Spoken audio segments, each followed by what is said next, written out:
नमस्कार दोस्तों, आपका मेरे YouTube चैनल पर हार्दिक स्वागत है। अभी आज हम मैंने जो टेस्ट आप लोगों को अपलोड किया है, ये टेस्ट आप देखेंगे। इसमें मैं 75 क्वेश्चन करवाऊंगा। 75 क्वेश्चन हिंदी के व्याकरण के होंगे। जो आपका जेएलओ का एग्ज़ाम होने वाला है उसमें बहुत इंपॉर्टेंट रोल प्ले करेंगे ये मेरे क्वेश्चंस। और अभी ये 75 क्वेश्चन है, ये मेरे टेस्ट सीरीज के क्वेश्चन से होने को। तो फर्स्ट टेस्ट सीरीज का जो मेरी टेस्ट 1 था, जो मैंने सभी के लिए फ्री रखा है, तो इसके क्वेश्चंस में इसीलिए यूट्यूब पे करवा रहा हूँ। हालांकि ये टेस्ट सीरीज तो अलग चलती रहेगी स्टूडेंट्स जो मेरे पास पढ़ते हैं, पर हाँ, आपके लिए यूट्यूब पर अब डेली 15 से 20 क्वेश्चंस हिंदी व्याकरण के करवाए जाएंगे। छोटे छोटे कॉन्सेप्ट्स बताए जाएंगे जिनसे आपका पेपर बहुत आसानी से निकल जाएगा। ठीक है जी। तो देखते हैं, इंग्लिश भी करवाएंगे, कुछ छोटा मोटा काम करेंगे जिससे कि आपको फ़ायदा मिले, आप सभी अच्छे से पेपर कर पाए। देखिए, यहाँ पे मैंने लगभग सभी टॉपिक को कवर करने की कोशिश की है जो जेएलओ सिलेबस में है। फर्स्ट टेस्ट तो ऑब्वियस सी बात है, कुछ 2-4 टॉपिक चॉइस में भी आ जाते हैं, पर अपन देखते हैं कि यहाँ पे जो अपन पेपर करेंगे ये आपको बहुत हेल्पफुल रहेगा। तो आओ चालू करते हैं। देखिए, पहला क्वेश्चन है, मैं महीने भर से परेशान हूँ। वाक्य में क्रिया है, क्रिया पूछी इसने वाक्य में कि वाक्य में कौन सी क्रिया है। 4 ऑप्शन है, एक कर्मक, द्विकर्मक, अकर्मक, पूर्वकालिक और अनुत्तरित प्रश्न। आपको पता है आरपीएससी ने 5 ऑप्शन वाला जो सिस्टम है वो लागू कर दिया है आरएएस प्री की एग्जाम से। उस 5 वाले ऑप्शन में क्या है कि आपको आपका पूरा पेपर अटेम्प्ट करना है। अगर आपको किसी प्रश्न का उत्तर नहीं आ रहा है तो आप क्या करेंगे, 5 नंबर ऑप्शन पे जाएंगे और अनुत्तरित प्रश्न लगा देंगे। लेकिन आप ये विशेष रूप से ध्यान रखेंगे कि आपसे ये गलती ना होने पाए कि आप क्वेश्चंस भी अटेम्प्ट ना करें और 5 नंबर भी ना लगाएं। अगर आपने ऐसा कर दिया और 1% खास परसेंट 10% से ऊपर ऐसे क्वेश्चंस कर दिए तो आप एग्जाम से डी बार हो जाओगे एक तरह से। ठीक है जी, आप अनक्वालिफाइड हो जाओगे उसी समय। तो इसलिए आपको गोले तो सारी भरने, देसी भाषा में काले गोले तो करके ही आने। पर यह है कि अगर कोई क्वेश्चन नहीं आ रहा तो उसका 5वां घोड़ा काला करना है। भाई क्वेश्चन का आंसर आ रहा है तो 1 2 3 4 में से आपके ऑप्शन है, कोई सा भी भर दो जो आंसर में आ रहा है। अब ये नहीं 2 भर दिए कि चलो एक चौथा तो मैं भर ही देता हूँ, बाकी आ तो कम रहा था तो 5वां ही भर देता हूँ। ऐसा कुछ नहीं होगा, फिर उसमें भी मारे जाओगे गुलफाम। तो इसलिए तो ठीक है, क्या करना है, अपने को बहुत समझ के साथ ये पेपर देना है। तो मैंने उसी फॉर्मेट में 5वां ऑप्शन भी दिया हर क्वेश्चन में, अनुत्तरित प्रश्न करके। ठीक है, क्योंकि आरएस प्री के एग्जाम में जो 5वां ऑप्शन है वो उसमें लिखा हुआ है अनुत्तरित प्रश्न। तो ऑब्वियस सी बात है, हिंदी में यही आएगा, अनुत्तरित प्रश्न। ठीक है, तो मैं महीने भर से परेशान हूँ, वाक्य में क्रिया है। अब ये क्रिया एक कर्मक तब होती है, एक कर्मक और द्विकर्मक सकर्मक क्रिया के भेद होते हैं। तो अब देखते हैं सकर्मक क्रिया है या नहीं है। परेशान हूं कब से, महीने भर से, कौन, मैं, ये तो अकर्मक क्रिया है क्योंकि क्या किसको का जवाब नहीं दे रही है। तो इसमें क्या है, ना तो एक कर्मक है ना द्विकर्मक है। अब ये पूर्वकालिक है नहीं, कर्या करके नहीं है, तो क्या होगा, अकर्मक क्रिया इसका आंसर हो जाएगा।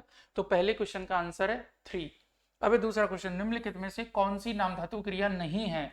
नाम धातु नहीं है। नाम धातु क्रिया ऐसी क्रिया होती है जो संज्ञा, सर्वनाम, अव्यय, विशेषण शब्दों से मिलकर बनी होती हैं। तो देखिए, नाम धातु क्रिया इनमें से देख लें तो दोहराना, दोहरा, विशेषण, दाग, संज्ञा, लालच, भाववाचक संज्ञा। तो ये संज्ञा से बने क्या है, नाम धातु क्रियाएं। बोलना, बोलना क्या है, धातु से बनी क्रिया ही, मूल क्रिया ही है ये। तो बोलना, बोलना इसका आंसर हो जाएगा। तो दूसरे का आंसर होगा चौथा, बोलना। ये नाम धातु क्रिया नहीं है बोलना। ठीक है जी।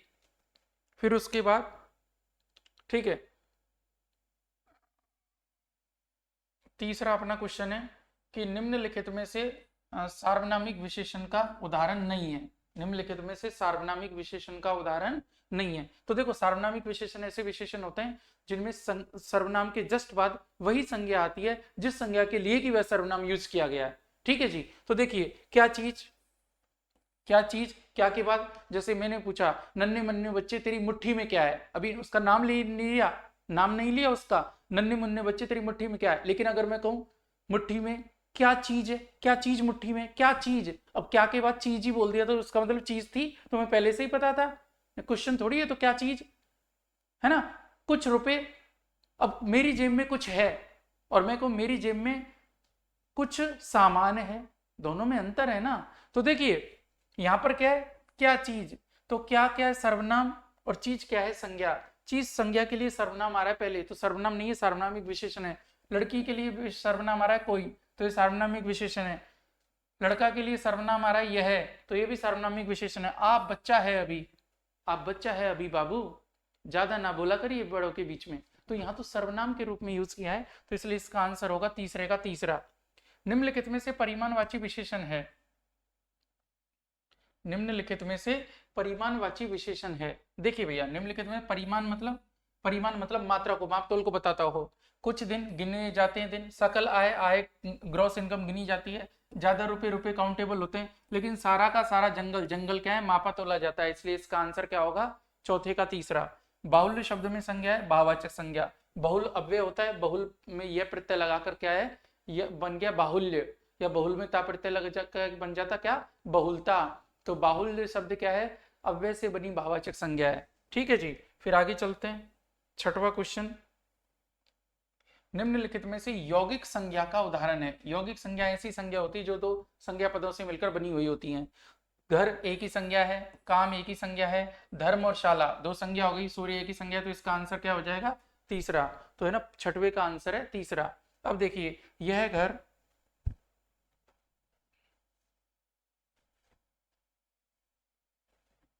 ठीक है जी, यहाँ पे क्या है, यह घर हम पिछले साल देखने आए थे, वाक्य में सर्वनाम है यह घर, यह क्या है, यहाँ पर यह सर्वनाम नहीं है, गलती से इसे सर्वनाम मत लगा देना। घर के लिए यह सर्वनाम आया है, तो यहाँ तो इस सर्वनाम सर्वनाम ना होकर प्रोनोमिनल एडजेक्टिव बन चुका है, सार्वनामिक विशेषण बन चुका है, इसलिए क्या है, यहाँ तो सर्वनाम नहीं है। सर्वनाम इसमें हम क्या है, एक पुरुषवाचक सर्वनाम है, तो इसका आंसर होगा दो, पुरुषवाचक सर्वनाम। ठीक है, सातवें का हो जाएगा दो। फिर देखिए क्वेश्चन नंबर 8वां, अयादि संधि का उदाहरण नहीं है।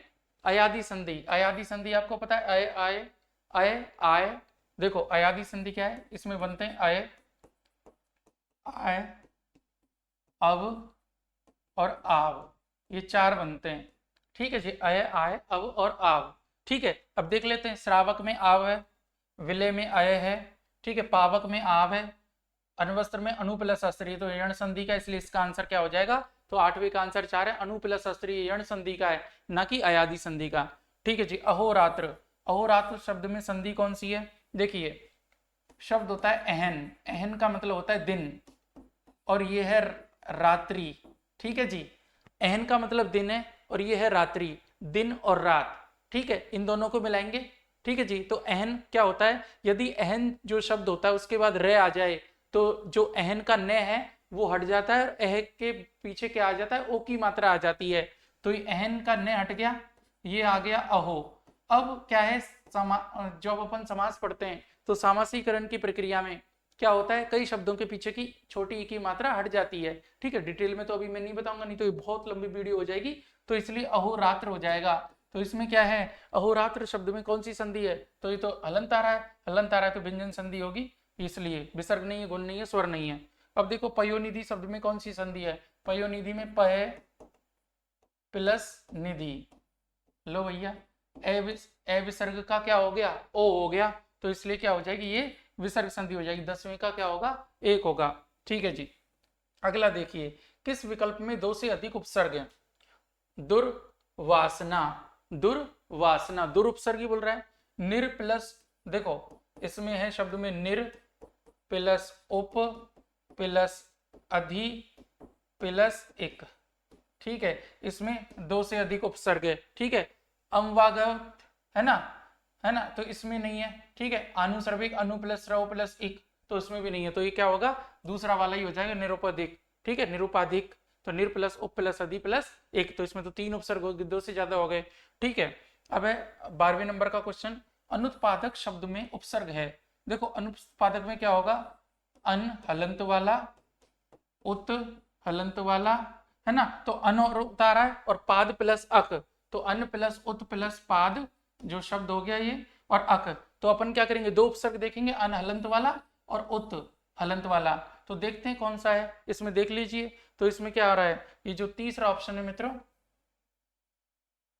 एक मिनट, है ना, इसमें क्या होगा, जो इसमें ये है, ये तीसरा ऑप्शन, अन हलंत वाला और उत हलंत वाला, यही इसका आंसर होगा, 12वें का आंसर तीसरा है। अब देखिए, किस शब्द में विदेशी उपसर्ग नहीं है, विदेशी नहीं है, तो देखिए विदेशी किसमें नहीं है, बद विदेशी उपसर्ग है, सर विदेशी उपसर्ग है, जैसे बदकिस्मत, सरफरोश, सरदार, सरजमी। ठीक है, हर हर रोज, हर दिन, हर भी विदेशी उपसर्ग है। ती, तीन से बनता है, द्विगु समास पे पढ़ा होगा, तो ती तो हिंदी का उपसर्ग है, तो इसलिए क्या होगा, ये 13वें का 4 होगा आंसर। तो बद, सर और हर ये विदेशी उपसर्ग है, ती हिंदी का है। विवाहोपरांत शब्द में कौन सा समास है, किसी भी शब्द के बाद उपरांत अगर जुड़ जाता है तो वो कौन सा समास होता है, अव्ययी भाव समास होता है। ठीक है, क्योंकि अव्यय पद होता है और बनने वाला शब्द क्या है, अव्यय शब्द है। बनने वाला शब्द क्रिया विशेषण की तरह व्यवहार करेगा।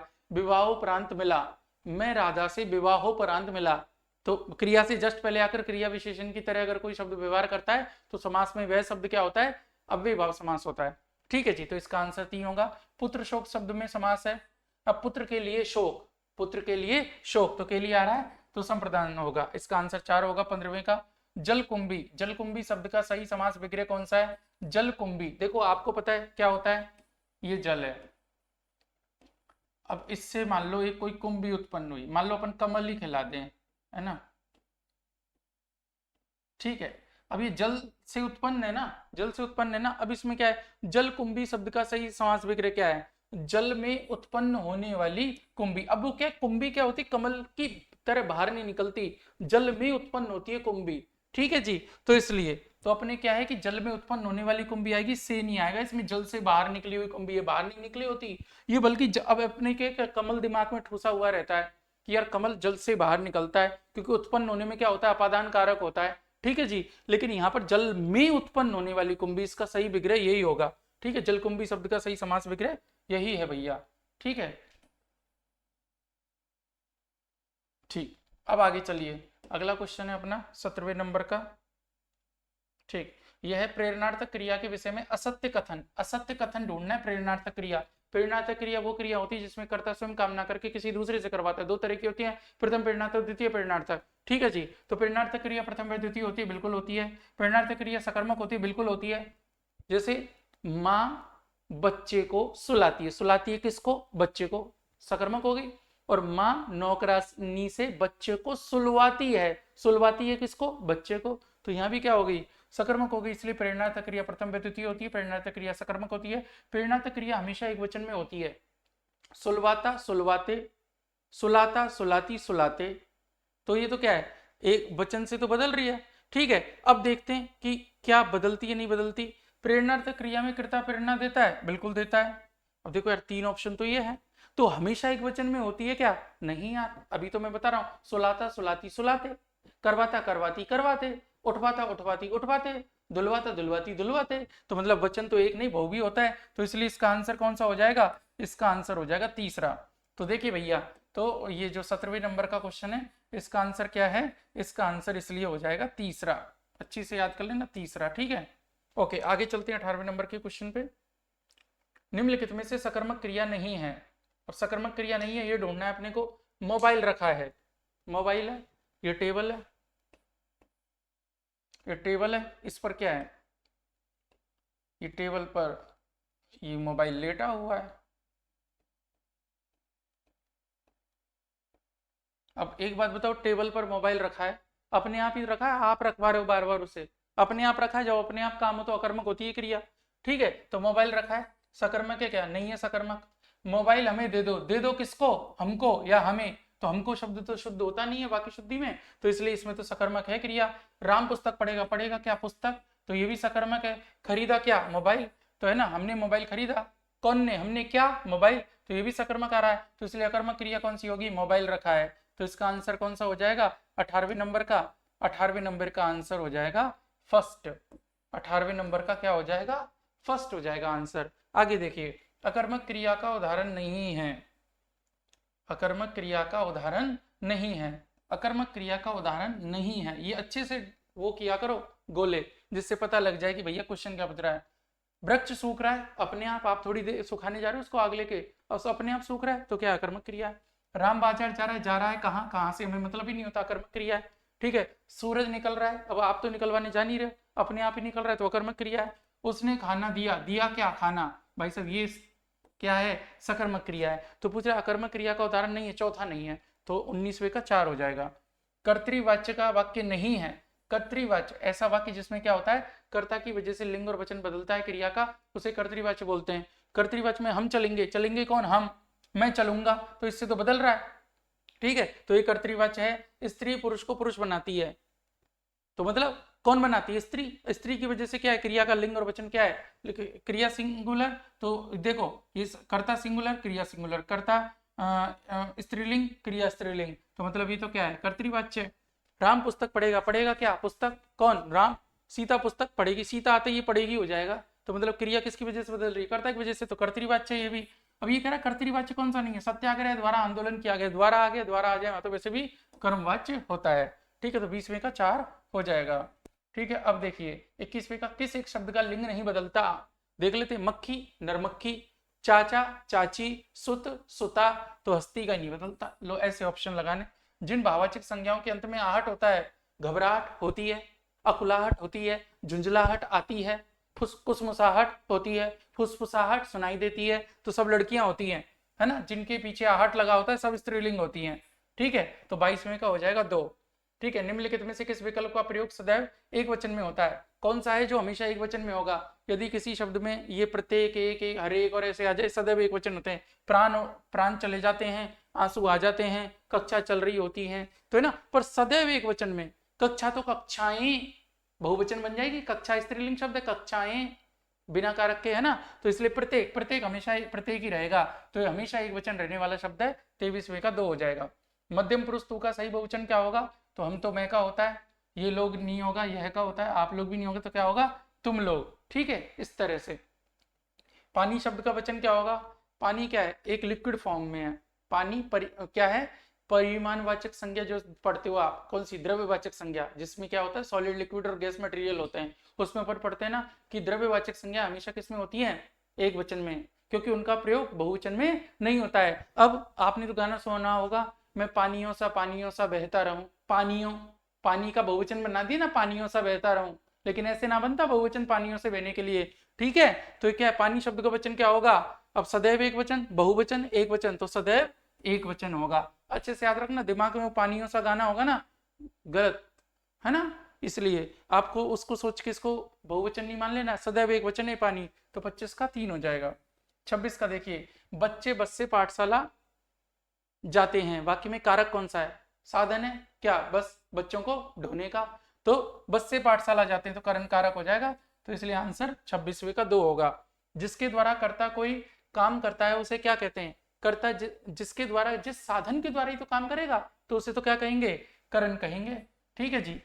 मेरे प्यारे देशवासियों में कारक है, मेरे प्यारे देशवासियों, आज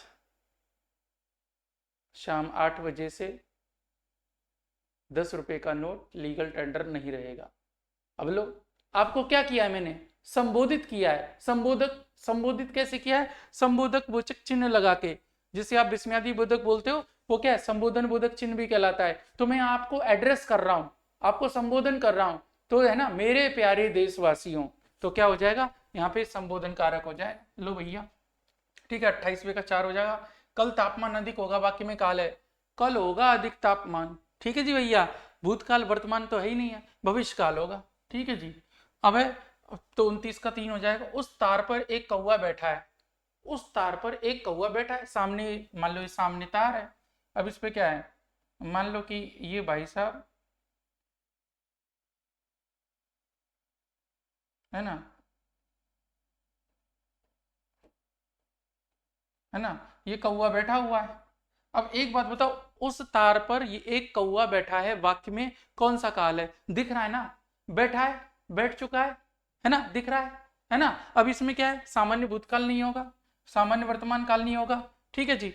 पूर्ण भूतकाल, पूर्ण भूतकाल में तो थाते आते, तो ये भी नहीं होगा। पूर्ण वर्तमान काल, जिसे आसन्न भूतकाल बोलते हैं, वही पूर्ण वर्तमान काल होते हैं, जिसमें कार्य होने के क्या होते हैं, चिन्ह मिलते हैं हमें, तो पूर्ण वर्तमान काल ही आसन्न भूतकाल होता है। तो क्या है, उस तार पर कौवा बैठा है, तो ये क्या होगा, ये पूर्ण वर्तमान काल होगा।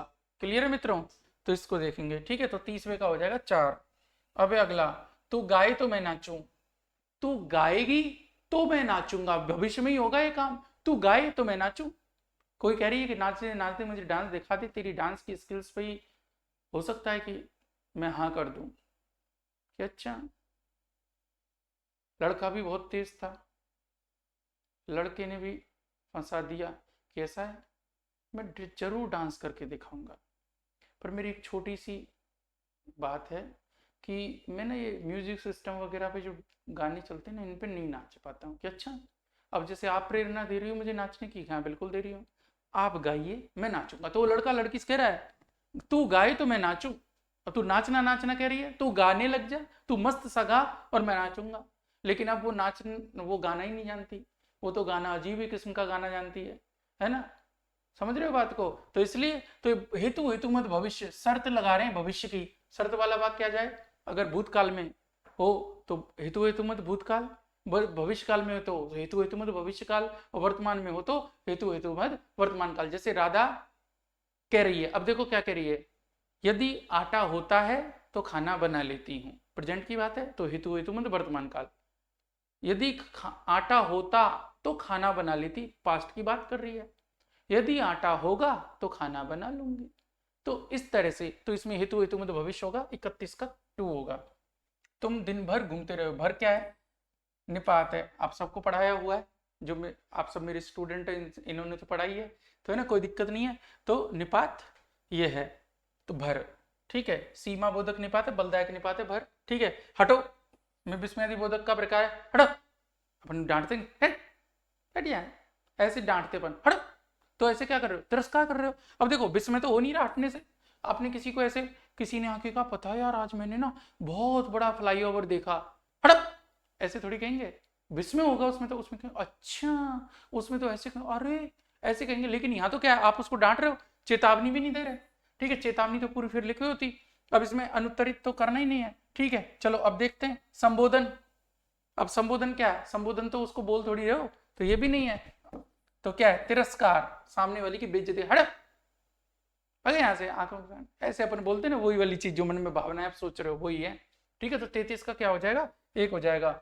वह पढ़ता है लेकिन बात भी बहुत करता है। लेकिन क्या है? वह पढ़ता है लेकिन बात भी बहुत करता है। तो लेकिन क्या है? लेकिन संज्ञा नहीं है, लेकिन क्रिया नहीं है, लेकिन विवाहकारक नहीं है। विकारक तो लिंग वचन कारक काल होते हैं, ठीक है। तो लेकिन क्या है? एक अव्यय है। लेकिन से वाक्य जुड़ रहा है, तो लेकिन क्या है? अव्यय शब्द है, ठीक है। निम्न में से कौन सा क्रिया विशेषण का भेद नहीं है? परिमाणवाचक क्रिया विशेषण होता है, स्थानवाचक क्रिया विशेषण होता है, रीतिवाचक क्रिया विशेषण होता है, और कालवाचक क्रिया विशेषण होता है, लेकिन जातिवाचक क्रिया विशेषण नहीं होता। तो 35 का क्या हो जाएगा? 4 हो जाएगा। क्लियर है मित्रों? 35 का आंसर क्या होगा? 4 होगा, ठीक। तो मैं इसको मिटा के यहाँ पे इस पे 35 का आंसर 4 नहीं होगा, सॉरी ये होगा 1, मैं 4 बोल रहा हूँ। 35 का आंसर क्या होगा? निम्नलिखित में से कौन सा क्रिया विशेषण का भेद नहीं है? जातिवाचक नहीं होता। 4 प्रकार के क्रिया विशेषण होते हैं, कालवाचक, स्थानवाचक, परिमाणवाचक और रीतिवाचक। अपने जातिवाचक तो संज्ञा होती है, इसलिए 35 का आंसर क्या हो जाएगा? 1 हो जाएगा। 36, आप यहीं आइए, अन्यत्र न जाइए। आप यहीं आइए, अन्यत्र मतलब दूसरी जगह ना जाइए, ठीक है। वाक्य में अन्यत्र क्रिया विशेषण है, अन्यत्र मतलब दूसरी जगह, स्थान को बता रहा है, तो अन्यत्र क्या हो जाएगा? स्थानवाचक क्रिया विशेषण हो जाएगा। 36 का 2, सदा सच बोलना चाहिए, उपदेश दे रहे हो। तो एक क्या है? कह रहा है कि किस प्रकार का वाक्य है? जब अपने को वाक्य में उपदेश, सलाह, आज्ञा, अनुमति, प्रार्थना ऐसा मिले तो उसे आज्ञार्थक वाक्य बोलते हैं, आज्ञावाचक वाक्य बोलते हैं, ठीक है। 37 का 1 होगा। निम्नलिखित में से संयुक्त वाक्य नहीं है, देख लिए, करो या मरो, यह आ गया संयुक्त वाक्य। वह आया और खाकर चला गया, संयुक्त वाक्य। और आ गया, राम ने मेहनत की परंतु सफल नहीं हो पाया, परंतु आ गया, संयुक्त वाक्य। वह आकर खाना खाकर चला गया, ये संयुक्त वाक्य नहीं है, क्योंकि संयुक्त वाक्य में और, तथा, या, है ना, ये सब लगते हैं, परंतु, किंतु, है ना। तो इसलिए इसका आंसर क्या हो जाएगा? 38 का 4 हो जाएगा। अगला देखिए,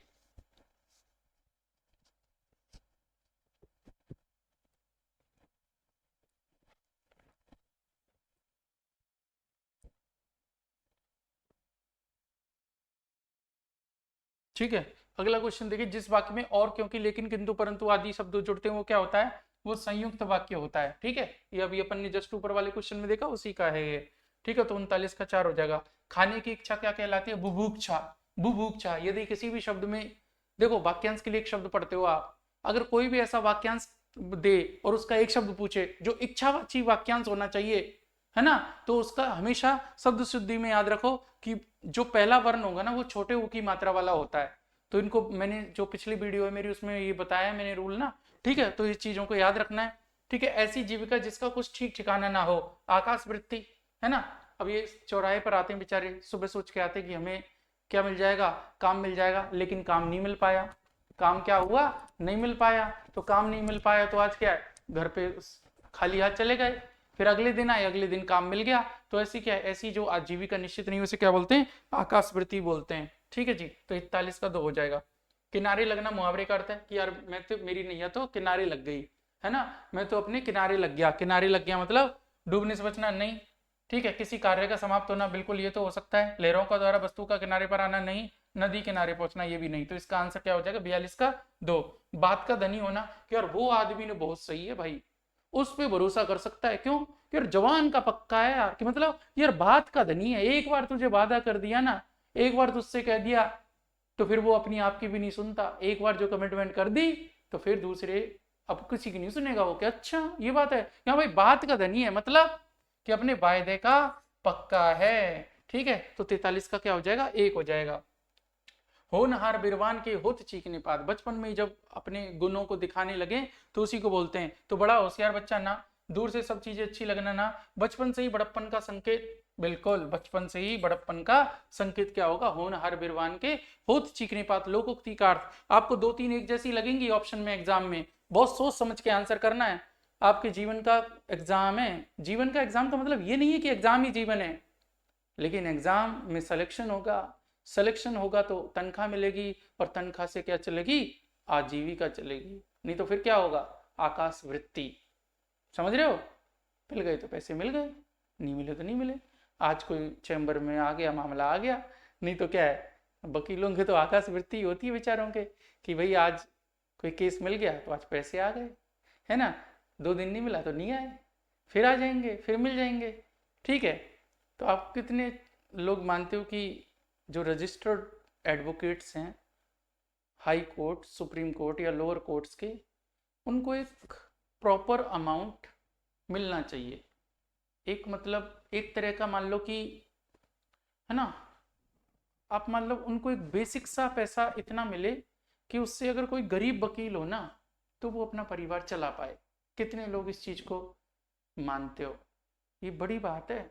अब सोचिए कि मतलब कई वकील ऐसे हैं बेचारे जो अपनी आजीविका भी बहुत अच्छे से नहीं चला पाते हैं, और कई वकील बहुत महंगे भी हैं, जो इतने महंगे कि उनके पास कोई अपना वाद लेके नहीं जा सकता। ये भी चीज़ है, दोनों ही पक्ष हैं, इसलिए न्याय प्रणाली महंगी भी है। और कई जगह ऐसी स्थिति है कि वकील बेचारे बेरोजगारी की कगार पर होते हैं। ठीक है, तो क्या उनको मिलना चाहिए, नहीं मिलना चाहिए, इस पे अपनी बात बताना, राय रखना। ठीक है, फिर लिखना। खैर मैं कहाँ से कहाँ पहुँच जाता हूँ, खैर कोई बात नहीं। ठीक है, तो होनहार बिरबान के होत चिकने पर, ये गलती मत कर बैठिएगा। मैं अभी प्रेजेंट में वकील नहीं हूँ, तो इसलिए मैं उन अधिकारों को लेके बात नहीं कर रहा। ठीक है, तो होनहार बिरबान के होत चिकने पात, लोकोक्ति का अर्थ क्या है, बचपन से ही बड़प्पन का संकेत। 44 का हो जाएगा 3। संयोगवश सफलता मिलना के लिए लोकोक्ति है, तो देखो चमड़ी जाए पड़ना, अंधे के हाथ बटेर लगना, संयोग। अब अंधा आदमी है, बटेर जा रहा, पकड़, ऐसे ही कुछ कर रहा था, पकड़ा गया, अरे यार, है ना, क्या है, तो ये तो क्या है, संयोग से कोई चीज मिलना, तो लोकोक्ति हो जाएगी। ठीक है जी, तो याद रखना 45 का 2 हो जाएगा। सज्जन शब्द में समास है, देखो सत प्लस जन, सत माने अच्छा, अच्छा बुरा, गुण अवगुण आ जाए तो कौन सा होता है, कर्मधारय समास होता है। ठीक है जी, प्रतिमान शब्द में समास है, प्रति क्या है, एक उपसर्ग है, अव्यय शब्द, तो इस बनने वाला शब्द क्या है, अव्यय क्रिया विशेषण है, तो प्रति क्या उपसर्ग। ऐसे शब्द जिनमें क्या हो, उपसर्ग मूलक हो, ऐसे शब्द जो उपसर्ग मूलक हो, उनमें कौन सा समास होता है, उनमें अव्यय भाव समास होता है, क्योंकि प्रथम पद उपसर्ग होता है वो, है ना, जुड़कर नए शब्द का बनाता है, और बनने वाला शब्द क्या होता है, क्रिया विशेषण अव्यय होता है, इसलिए। ठीक है, तो याद रखेंगे इस चीज को। ठीक है, तो 47 का 2। निम्न में से शुद्ध शब्द है, देखो भूमिगत गलत है, सर्वश्रेष्ठ टय नहीं आएगा, ठय आता। इंद्र वज्रा और उपेंद्र वज्रा ये छंद है। ठीक है, तो ये क्या गलत नाम लिख दिया, इंद्र वज्रा लिख दिया, ये तो गलत है, तो इसलिए इसका सही आंसर होगा विधाता। विधाता सही है। ठीक है, विधाता मूवी भी शायद आई थी, है ना, विनोद खन्ना की, पता नहीं किसकी। तो 48 का 90 क्या होगा, 48 का 2 होगा। कौन सा शब्द अशुद्ध है, अशुद्ध देख लीजिए, गति प्लस अर्थ, गत्यर्थ सही है। छिद्रान्वेषी, छिद्र प्लस अन्वेषी, छिद्रान्वेषी देखते हैं इसको जरा। अंतःधन चेतना अंतश्चेतना ये भी सही है। निर्प्लस अनुनासिक निरनुनासिक ये भी सही है। तो छिद्रान्वेषी गलत लिखा हुआ है। अन्वेषण में क्या होता है, षटकोण आता है। कौन सा आता है, षटकोण। बिल्कुल लेमन लैंग्वेज में सीखना है आपको, ये बात ध्यान रखना। हिंदी को ऐसी मत बनाओ जबरदस्ती की टफ। जब इंग्लिश को तो बहुत ईजी सीखना चाहते हो आप, हिंदी को क्यों नहीं सीखना चाहते हो इजी तरीके से, जबरदस्ती का क्यों वो कर रहे हो। तो अपने सीखो जिससे एग्जाम में क्वेश्चन सही जाए बस। बिल्कुल लेमन लैंग्वेज में से षटकोण वाला ही बोला करो, है ना। श षटकोण वाला नहीं है तो ये गलत हो गया। नहीं तो छिद्रान्वेषी में क्या होता, श षटकोण वाला होता। तो इसलिए इसका आंसर क्या होगा, अशुद्ध शब्द कौन सा है 49 में 2 ऑप्शन होगा इसका। शुद्ध वाक्य है दिल्ली में अनेक दर्शनीय स्थल देखने योग्य। दर्शनीय स्थल तो दर्शनीय अन्य प्रत्यय आ रहा है। दर्शनीय मतलब देखने योग्य होता है, तो देखने योग्य फिर आ गया तो रिपीट हो गया, तो ये गलत है। यह डिब्बा केवल मात्र, केवल और मात्र आ गया तो इसलिए क्या ये भी गलत, ये भी गलत है ना। शीघ्र ही वह आंदोलन देशव्यापी हो गया। चलो इसको ऑप्शन में लेते हैं, अगले पे चलते हैं। आज की वर्तमान, आज की भी आ गया और वर्तमान भी आ गया, आज की भी आ गया और वर्तमान भी आ गया, तो ये भी गलत हो गया। तो मतलब शीघ्र ही वह आंदोलन देशव्यापी हो गया, ये 50 का 3 होगा। ठीक है जी। अब एक शुद्ध वाक्य कौन सा है, शुद्ध वाक्य देखो, श्री राम और रावण के बीच घोर युद्ध हुआ। आइडिया नहीं लग रहा, चलो दूसरे पे चलते हैं। यह लड़की ने कोई काम ठीक से नहीं किया, यह लड़की ने, इस लड़की ने, तो ये क्या, ये वाक्य गलत हो गया। रविवार को हम चर्च को जाते हैं, चर्च को नहीं, रविवार को हम चर्च जाते हैं, चर्च को नहीं जाते, चर्च जाते हैं, तो इसलिए इसका एक वाक्य अशुद्ध हो गया। दुर्जन लोगों को सुधारना कठिन है। दुर्जन, दुर माने बुरा, जन माने लोग, और फिर लोग आ गया, 2 बार लोग हो गया, तो ये तो क्या है, अशुद्धि हो गई ना। तो इसलिए क्या है, ये बहुत मैंने डिटेल में क्लास में पढ़ाई हुई है, आप सभी को पता है मित्रों, तो इसलिए मैं यहाँ पे पूरा वो टाइम नहीं लगा रहा हूँ। ठीक है जी। तो रविवार को हम चर्च जाते हैं, तो ये भी गलत, ये भी गलत, ये भी गलत, तो फिर कौन सा सही, श्री राम और रावण के बीच घोर युद्ध हुआ। ठीक है जी, ओके, याद रखेंगे 51 का 1। चिरंतन का विलोम शब्द क्या होगा, अचर नहीं होगा, अचेतन चेतन का होता है। ठीक है,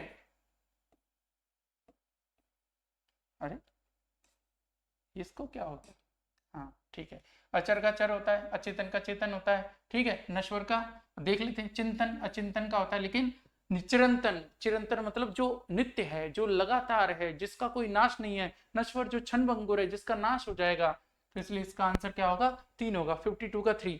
उन्मीलन है ना, उन्मीलन तो निमीलन, झुकी हुई आंखें निमीलित बोलती है, तो उन्मीलन उठा हुआ है ना, उठी हुई पलकें उन्मीलन, और झुकी हुई निमीलन वो क्रिया। ठीक है, तो याद रखेंगे, तो उन्मीलन का क्या हो जाएगा, निमीलन हो जाएगा 53 का। अब देखिए अगला, वनीता। वनीता कौन होती है, आपने वो तुलसीदास की पंक्ति अगर सुनी हो किसी ने, वनीता बनी श्यामल गौर के बीच। वनीता, वनीता महिला के लिए आता है, तो ऑब्वियस सी बात है वनीता किसका आंसर होगा, वनीता का आंसर क्या होगा, वनीता किसका पर्यायवाची शब्द है, महिला का। ठीक है जी, तो 54 का क्या हो जाएगा, 2 हो जाएगा। अल्केश, अलकापुरी का ईश है जो, अलका का ईश है जो, अलका प्लस ईश बराबर अल्केश, तो अल्केश कौन है, कुबेर है, तो ये तो 55 का क्या कर दोगे, 4 कर दोगे। निम्नलिखित में से तद्भव शब्द है, तत्सम तद्भव देशज और विदेशी शब्द हमारे जेएलओ के सिलेबस में तद्भव बताना है, हिंदी का शब्द बताना है, देख लेते कौन सा बना है। यौवन, औ की मात्रा आती है, ये तो क्या है, संस्कृत शब्द है। जीव, जिव्या का क्या बनता है, तद्भव जीव, जरा इसको देखते हैं ऑप्शन। निर्झर, ऊपर का रहा है, तत्सम शब्द है। स्थान, आधा से आ रहा है ना, तत्सम शब्द है, तो फिर क्या हो जाएगा, जीव इसका आंसर हो जाएगा। तो 56 का क्या हो जाएगा, 2। अगला देखिए, ग्रंथि का तद्भव रूप है, ग्रंथि गांठ। ठीक है, तो ग्रंथि का क्या हो जाएगा, गांठ हो जाएगा, तो इसका आंसर क्या होगा, 57 का 3 होगा। ठीक है जी। अगला मातृनाम, मातृनाम में क्या होगा मित्रों, मातृ प्लस ऋणाम, है ना। इसमें क्या है, दीर्घ संधि है, दीर्घ संधि क्या है, री के बाद अगर री आ जाए तो डबल री हो जाता है, तो देख लो, है ना। तो मातृनाम हो रहा है, मातृनाम, मातृनाम आजकल तो सिंगल ही लगाते, पर फिर भी पूछे गए तो अपने को तो ऐसे ही याद करना है, तो मातृ प्लस ऋणाम 2nd नंबर का इसका आंसर हो जाएगा। धरेश, धरेश शब्द क्या बना है, धरा प्लस ईश, धरा प्लस ईश बराबर धरेश, तो इसमें देख लो धरा प्लस ईश, ये वाला तीसरा सही है, तो 59 का 3 हो जाएगा। अब ब्रेविटी, ब्रेविटी के लिए सही पारिभाषिक शब्द है, व्यवहार नहीं होगा, बिहेवियर होता है, बहादुरी नहीं होगा, ठीक है, सार भी नहीं होगा, है ना, तो इसलिए क्या होगा, संक्षिप्तता, एब्स्ट्रैक्ट सार होता है वैसे, तो ब्रेविटी का क्या होगा, संक्षिप्तता, इस चीज को याद रखना। ठीक है, 60 का क्या हो जाएगा 3। एमनेस्टी, एमनेस्टी के लिए सही पारिभाषिक शब्द है, प्रतिकूल नहीं होता, प्रचार नहीं होता, लांछन नहीं होता, क्या होता है, एमनेस्टी मतलब आम माफी, आम माफी, तो क्या हो जाएगा 61 का 1 हो जाएगा। कॉरोनर, कॉरोनर कौन होता है? आपने देखा होगा कई बार पोस्टमार्टम वगैरह दुनिया भर की बातों में आता है ना कॉरोनर, तो ये होता है मृत्यु समीक्षक। ठीक है जी। फिर अपने नरेटर, नरेट करने वाला नरेटर, तो नरेटर को अपन क्या बोलते हैं? वाचक। देखो है क्या? नगन साधित वाचक, हाँ जी ठीक है। तो 63 का क्या हो जाएगा? 3 हो जाएगा। ठीक है। सुमेलित विकल्प नहीं है। अरबी एक कंद, जो अपन अरबी की सब्जी खाते हैं वो अरबी, एक अरब की भाषा, बिल्कुल है, सही है। आदि, आरंभ, आदि का मतलब आरंभ, आदि काल, तो प्रारंभ काल बोलते हैं ना उसको, आदि आरंभ। आदि में तो यार गुटके का आदि हो गया, तो मतलब अभ्यस्त, आदत जो लग जाए। फिर अनित्य, अनित्य मतलब जो नित्य नहीं है। अनित्य मतलब जो नित्य नहीं है, मतलब नश्वर, एक समय के बाद खत्म हो जाएगा, कि यार ये तो सही है। अनृत, अब देखिए अनृत कैसे बना है? अन्न प्लस रित। रित का मतलब होता है मित्रों सत्य। रित का मतलब क्या होता है? सत्य। अन्न प्लस रित क्या बन गया? अनृत बन गया। तो अनृत का मतलब क्या हो जाएगा? असत्य। तो देखिए अनृत में तो सत्य लिख रखा है, तो ये ऑप्शन गलत हो गया। ठीक है। आहूत अतिथि या सत्कार, आहूत निमंत्रित बुलाना, आहूत इसीलिए आहुति देते हैं देवता को, तो इसलिए क्या हो जाएगा? 64 का 3 हो जाएगा भैया, है ना। ठीक है। अब अगला चलिए, सम्मान, पता, अभिवादन और दिनांक में प्रयुक्त होने वाला विराम चिन्ह है। जब आप विराम चिन्ह पढ़ेंगे तो आपको पढ़ाया जाएगा, या आपको पढ़ा दिया जो पढ़ चुके हैं वो बच्चे, तो कि अल्प विराम जो होता है जिसे कॉमा बोलते हैं, कॉमा का इस्तेमाल बहुत जगह किया जाता है। सबसे बड़ा है अल्प विरामों में, अल्प विराम क्या, विराम चिन्ह टॉपिक में सबसे बड़ा विराम चिन्ह अल्प विराम है। नाम छोटा पर है सबसे बड़ा। तो अल्प विराम के बहुत सारे स्पेसिफिक इसके यूजेस होते हैं। ठीक है। तो ये कहाँ पे प्रयोग होता है? देखो सम्मान, अगर आप किसी को सम्मान देते हो, अभिवादन देते हो, जैसे पूज्य पिताजी, मान लो ये लिखा आपने पूज्य पिताजी, अब आप ऐसे लिख दिया, अब ये लिख के छोड़ दिया, पिताजी के पास लेटर पूछा, पिताजी हो रहे गुस्सा कि अच्छा यार लेटर लिख दिया पूज्य पिताजी मुझे 10,000 रुपए भेज दीजिए, मेरा महीना पूरा हो चुका है घर का। पिताजी आ गुस्सा कि विराम चिन्ह नहीं सीखे इसने जयपुर जाके। ठीक है। तो फिर लेटर लिखा जाएगा भाव के साथ, क्योंकि विराम चिन्ह क्या करते हैं? एक्सप्रेशंस को बताते हैं, आपके इमोशंस को बताते हैं। पूज्य पिताजी, फिर रुक गया, पूज्य पिताजी, थोड़ा सोच, आशा करता हूं घर पर सभी ठीक होंगे, फिर रुक गया। तो भैया क्या है, सम्मान वगैरह में क्या होता है? कॉमा लगता है। ठीक है। अभिवादन में कॉमा लगता है। ठीक है जी। पता, जब भी आपका पता बताते हो, जैसे पता है मान लो 60, है ना, फिर विद्युत अभियंता कॉलोनी, ठीक है, ये करधनी, ठीक है, वैशाली नगर, तो है ना, क्या कर रहे हैं अपन? कॉमा लगा रहे हैं ना, लगा रहे हैं ना। तो किसी का पता लिखते तो उसमें कॉमा लगाते हैं। दिनांक, दिनांक जब अपन लिखते हैं, जैसे मैंने लिखा 26 जनवरी, तो जब आप महीना लिखते हो तो महीने के बाद लगाते हो 26 जनवरी 2024। तो हमने क्या लिखा? 26 जनवरी, तो महीने के बाद कॉमा लगाए, तो क्या है कि अल्प विराम क्या होता है? अभिवादन, दिनांक, पता, सम्मान आदि जगह यूज किया जाता है, तो इसलिए क्या होगा? कौन सा? अल्प विराम, कॉमा। ठीक है। तो 65 का क्या हो जाएगा? 2 हो जाएगा। ठीक। संबोधन के लिए किस विराम चिन्ह का प्रयोग किया जाता है? विराम चिन्ह संबोधन के लिए, संबोधन के लिए आप एक्सक्लामेशन साइन का यूज करते हो, वो क्या है? विस्मयादिबोधक चिन्ह होता है। ठीक है जी। किस शब्द में अपत्यवाचक प्रत्यय नहीं? अपत्य बोलते हैं संतान को, अपत्य किसको बोलते हैं? संतान को। तो देख लो, पांडु प्लस ए पांडे, अत्रि प्लस ए आत्रेय, सुंदर प्लस ये सौंदर्य, सुंदर तो एक एडजेक्टिव है, किसी का नाम तो है नहीं कि उसका बेटा सौंदर्य हो गया या बेटी सौंदर्य। वार्ष्णेय, वृष्णि प्लस ए वार्ष्णेय, तो ये तीनों, चौथा, दूसरा और पहला, ये तो क्या है? किसी के अपत्यवाची प्रत्यय लगे हुए हैं, इनमें ए प्रत्यय, तो है ना, इनसे शब्द बने हुए हैं, लेकिन सौंदर्य विशेषण से बना हुआ है, इसलिए कोई अपत्यवाची नहीं, तो इसलिए इसका आंसर क्या हो जाएगा? ये हो जाएगा 67 का 3। किस शब्द में कृत प्रत्यय नहीं है? कृत, कृत प्रत्यय वो होते हैं जो क्रिया धातु में लगकर बनते हैं। ठीक है। क्रिया धातु में लगने वाले प्रत्यय कृत प्रत्यय कहलाते हैं, और जो संज्ञा, सर्वनाम, विशेषण, अवयव शब्दों में लगने वाले प्रत्यय तद्धित प्रत्यय कहलाता है। तो कृत प्रत्यय देख लेते, क्रिया ढूंढ लेते, सड़ना क्रिया है, अड़ना क्रिया है, मरना क्रिया है, चोटी, चोटी संज्ञा है, तो इसका आंसर क्या हो जाएगा? 68 का 4 हो जाएगा। 69, किस शब्द में मैं प्रत्यय नहीं है? दया में है, तन में, तत् प्लस में, तन में मैं है, आनंद में है, निरामय, निरामय में नहीं है। ठीक है जी। तो इसमें 69 का 1 हो जाएगा। संज्ञा से निर्मित क्रिया विशेषण नहीं है। घर, घर घर से बना है, घर घर घूमो, तो क्रिया विशेषण की तरह यूज हो रहा है। घड़ी घड़ी देखो, घड़ी घड़ी देख रही हूं, है ना, तो क्या है? घड़ी घड़ी, पल पल, ऐसे बोलते ना अपन, तो घड़ी घड़ी शब्द क्या है? संज्ञा से बना क्रिया विशेषण। दर दर भटकना, तो दर क्या है? एक संज्ञा शब्द है, तो दर। अब तक 56, अब तक देखा, तो ये क्या है? ये क्रिया विशेषण संज्ञा से निर्मित नहीं है, तो इसलिए इसका आंसर क्या हो जाएगा? 70 का 4 हो जाएगा। ठीक है, पूर्वकालिक क्रिया का उदाहरण है ऐसी क्रिया जिसमें क्रिया करके आ जाए पूर्वकालिक क्रिया कहलाती है। अब पूर्वकालिक का क्रिया का एग्जाम्पल देख लेते हैं। निशित पानी पीकर दौड़ते चला गया, देख लेते जरा। दिनेश लड़कियों को पढ़ाता है, इसमें है नहीं। चोर भाग गया ना।